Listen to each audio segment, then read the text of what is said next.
Hoy nos ha convocado una convención constituyente y una constitución que no se convenció o no nos convenció.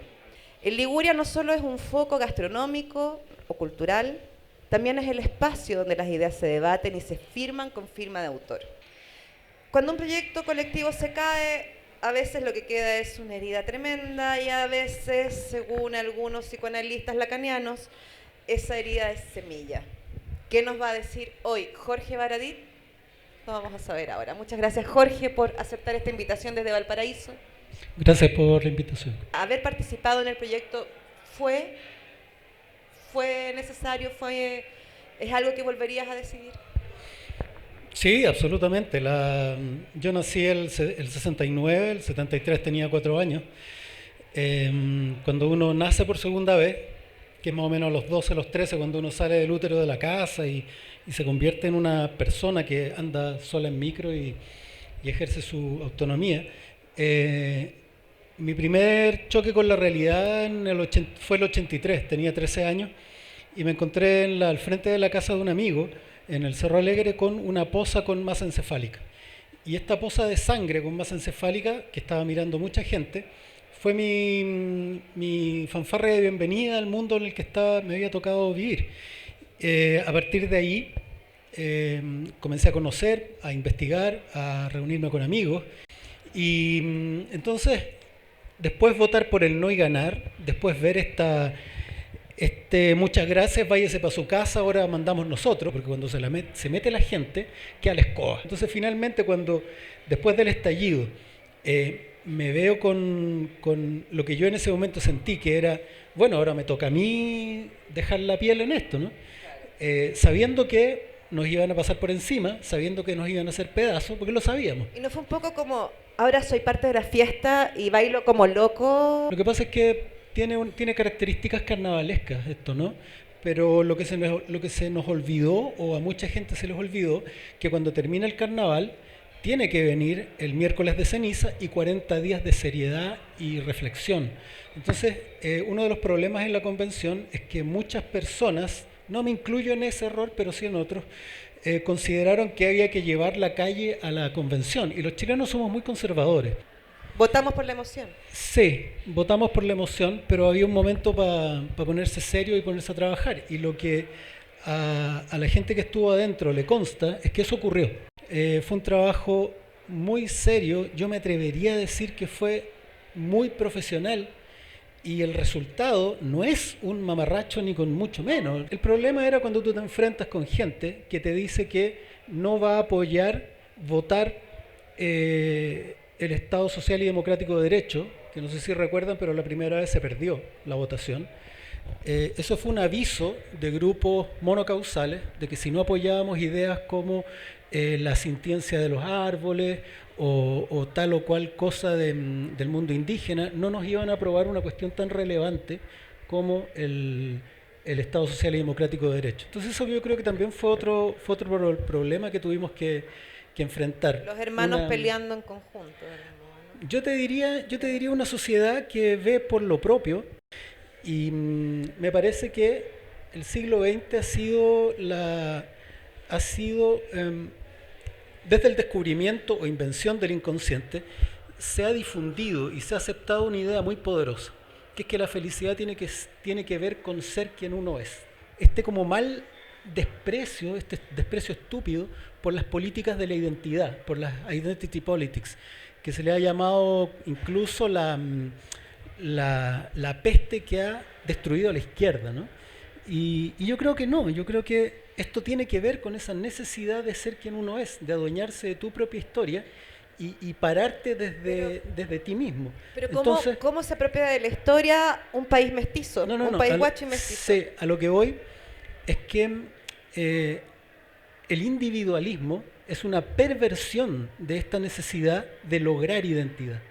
Entonces, esta fuerza, esta perversión que es el individualismo, provocó un problema importante en el proceso constituyente. Yo, a estas alturas, cada vez me convenzo más que el estallido no fue un país saliendo a buscar una sociedad más justa para todos y todas, sino que el estallido social fue la confluencia de muchos intereses particulares saliendo a protestar al mismo tiempo. Tú también eres parte de esta popularización, ¿no?, de la política. Sí. O sea, tus libros hablan de una historia ruda, de una historia que antes no se conversaba o no se sabía, o tenías que hacerte una formación política como muy estricta, o de una familia que viniera de una conversación muy profunda para poder estar al tanto de quién era realmente Arturo Prat, o qué es lo que pasaba atrás de O'Higgins, o muchas partes de la historia de este país Yo creo que que el aporte... que tú vendiste con él, o sea, que estaban en el Paseo Humada y que comprabas con el pie. Sí, yo creo que si hizo un aporte no es que Arturo Prat hacía espiritismo. Mi aporte, no sé, sí. Pero yo creo que el aporte fue entender que lo que pasó hace 50 años pasó ayer, y que lo que pasó hace 100 pasó antes de ayer, y que, como bien decía Mario, ¿no?, podemos analizar la situación de nuestro país actualmente citando a Diego Portales, a Egaña, a quien sea, ¿no? Hay que entender algo. Si nosotros paramos a 4 personas de 50 años en este lugar, esa es la edad de Chile, ¿no? 200 años, 4 personas es la edad de Chile. Todo ocurrió ayer, todo nos pasó recién. Nosotros vivimos en arcos de tiempo minúsculos. Salvador Allende tuvo un bisabuelo que tuvo contacto con los héroes de la patria, con los héroes, con los grandes padres fundadores, como dicen los gringos. Entonces, yo creo que un aporte fue el poder sacar a colación la masacre de obreros de la Escuela Santa María, lo que le ocurrió a Balmaceda, lo que le ocurrió a Alessandri o a don Pedro Aguirre Cerda, para una discusión sobre una contingencia nacional actual, Una ¿no? discusión que nos pertenece a todos. Sí. O sea, esto fue ayer. ¿Qué aprendimos de haber perdido, o de esta derrota, que no se hubiera aprendido si hubiéramos ganado, ¿no? Yo creo que, como no tengo ningún ámbito académico al que rendirle cuentas, puedo decir cualquier cabeza de pescado que se me ocurra. Y yo creo que el arco abierto el 4 de septiembre de 1970 se cerró el 4 de septiembre del 2022, se cerró.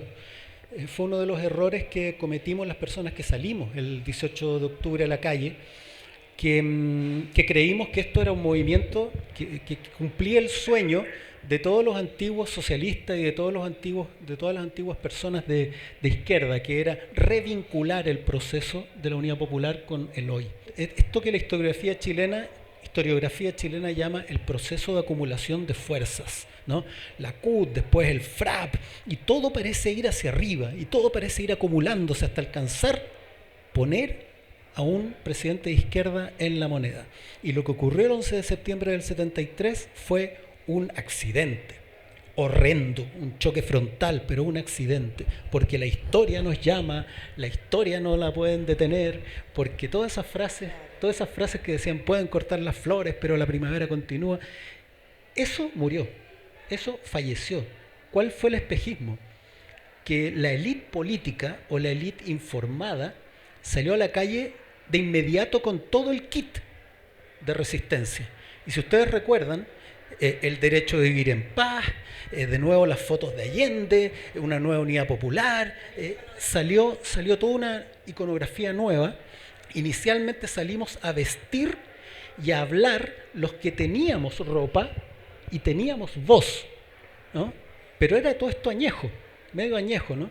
Y los que iban atrás en la fila, quizás, lo veo ahora, decían, bueno, vamos detrás de esta bandera. Pero después me quedó claro que no era la bandera, que un movimiento, como dijo en alguna vez Macari, que no tenía voz, un movimiento sin voz, sin banderas, ¿no? Efectivamente se le impostó un movimiento, cuando en realidad yo creo que el pueblo de Chile salió a pedir su pedazo de la torta, ¿no?, neoliberal.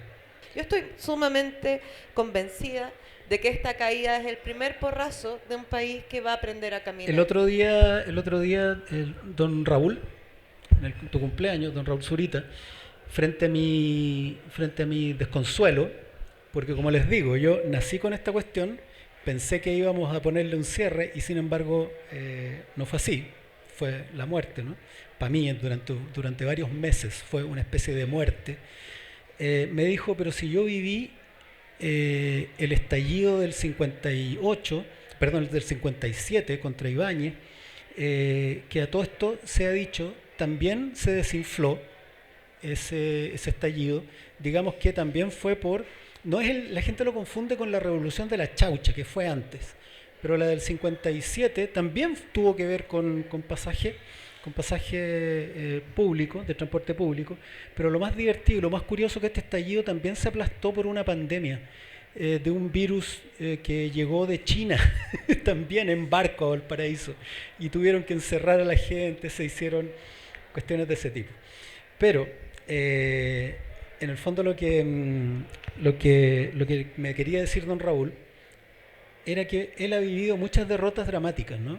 Vivió esa derrota, vivió la del 58 con Allende, la del 64 que fue más dura, más abajo.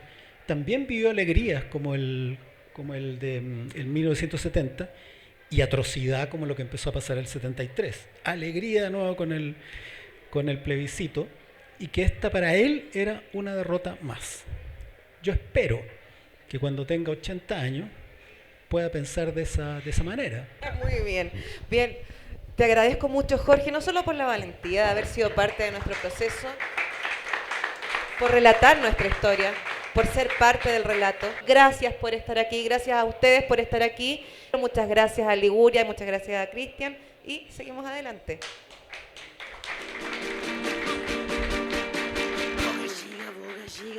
Ya la clara, ya la clara.